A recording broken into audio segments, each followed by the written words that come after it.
শিক্ষাহেতু পোৰ্টেলত teaching staff আৰু non teaching ষ্টাফসকলৰ in time আৰু out time attendance সম্পৰ্কে এখন গুৰুত্বপূৰ্ণ অৰ্ডাৰ প্ৰকাশ পাইছে।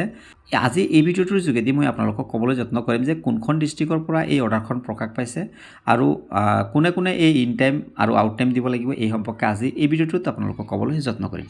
নমস্কাৰ আপোনালোক সকলোকে মোৰ ইউটিউব চেনেল টিচাৰ্ছ গাইড এমডিলৈ সকলোকে স্বাগতম জনাইছোঁ। আশা কৰিছোঁ ভিডিঅ'টো সম্পূৰ্ণ সকলোকে চাব। এই অৰ্ডাৰখন প্ৰকাশ পাইছে আমাৰ office of the inspector of school Karbi Anglong district circle depot ফালৰ পৰা আহিছে।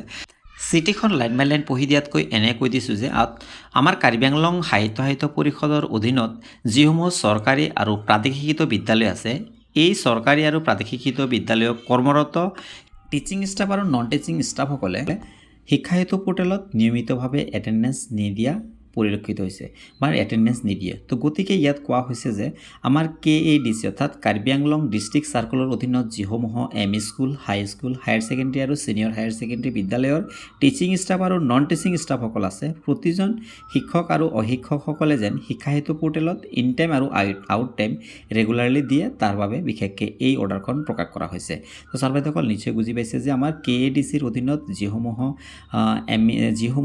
ME হায়াৰ ছেকেণ্ডেৰী আৰু ছিনিয়ৰ হায়াৰ ছেকেণ্ডেৰী বিদ্যালয়ৰ টিচিং ষ্টাফ আৰু নন টিচিং ষ্টাফসকলে যেন শিক্ষাহেতু পোৰ্টেলত ইন টাইম আৰু আউট টাইম এটেণ্ডেঞ্চ দিয়ে, তাৰ বাবে এই অৰ্ডাৰখন বিশেষকৈ প্ৰকাশ কৰা হৈছে।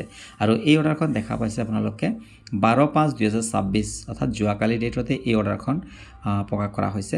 তো গতিকে ছাৰ বাইদেউসকল ভিডিঅ'টোৰ যোগেদি আপোনালোকক কথাখিনি জনাইছোঁ। ভিডিঅ'টো সম্পূৰ্ণ চোৱাৰ বাবে ধন্যবাদ।